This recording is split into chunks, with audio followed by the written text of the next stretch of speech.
We were invited for church service here, which we have attended, and we are very happy about this. I said in following the remarks actually that were member of parliament, I was saying also following the remarks that you had here that were made by my member of parliament, the Honorable Patrick Osero, and many other leaders have made this week. I am, of course,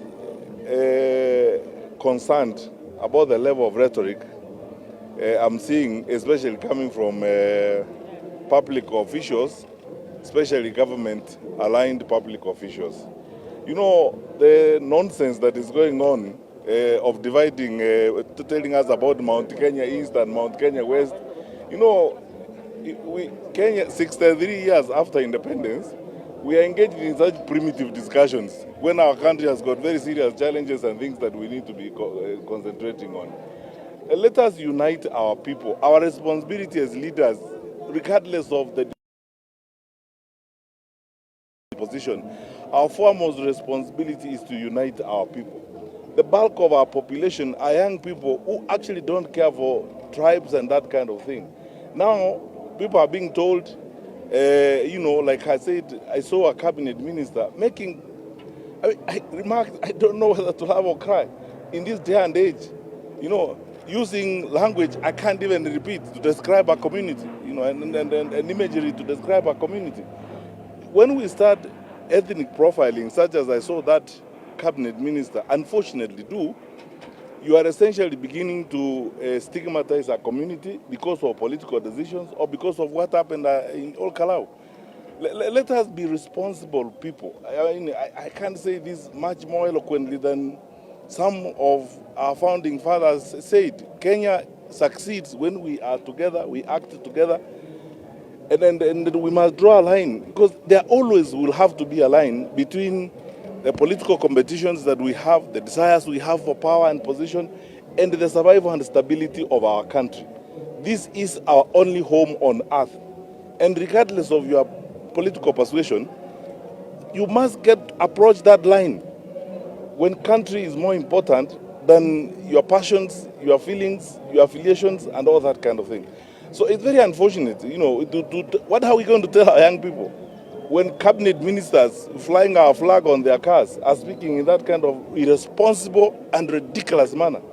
We should never allow that kind of thing to happen.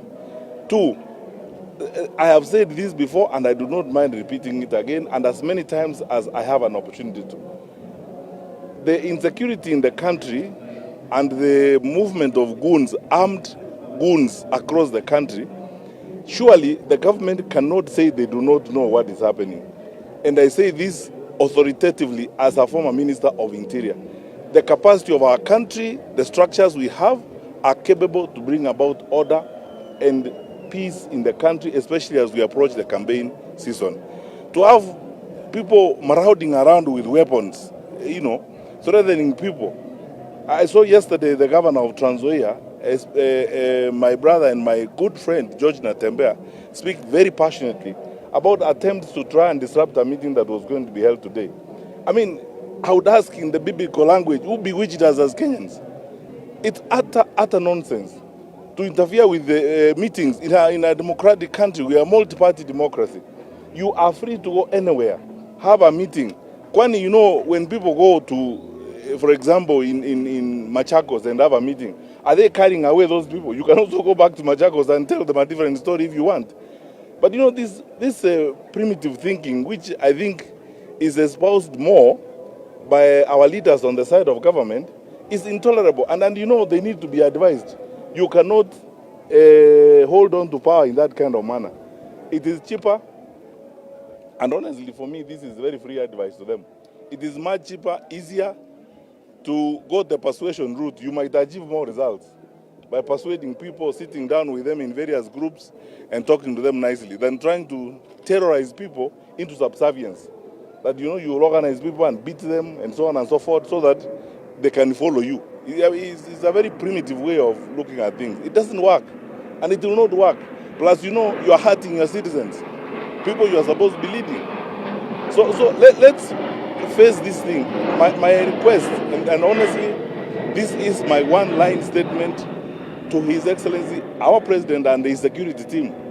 Act decisively and act responsibly on this matter of violence.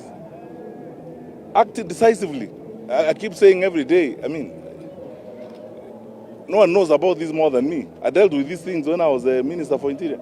It's very easy to bring about peace and stability in this country and to be firm. We have to act courageously and firmly on these matters. You can't tell me that with the security capability we have, people are moving around the streets of this country with rungus and pangas and arrows and so on and so forth, and threatening people, disturbing meetings, stoning people. Those silly things should come to an end. And we have a government in place. We are not a country without a government. We are not a banana republic. We have a government in place, a government that is legitimately in office. We all respect the government. Act decisively, Mr. President, and firmly, and ensure that these things are sorted out. And then when people do these things, whether they are your friends, whether they are in your government, sort them out. The law is there for all of us. That's what is supposed to happen. In my view, and one of you was asking me what I would do. This thing wouldn't happen if I was president. I mean, you would never ever talk about this thing if I was in charge. Never. How? I cannot be commander-in-chief of a country where people carry rungus around and beat others. It will not work. Simple.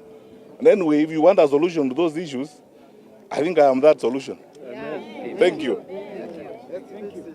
Thank you. Thank you. Thank you very much. Come on.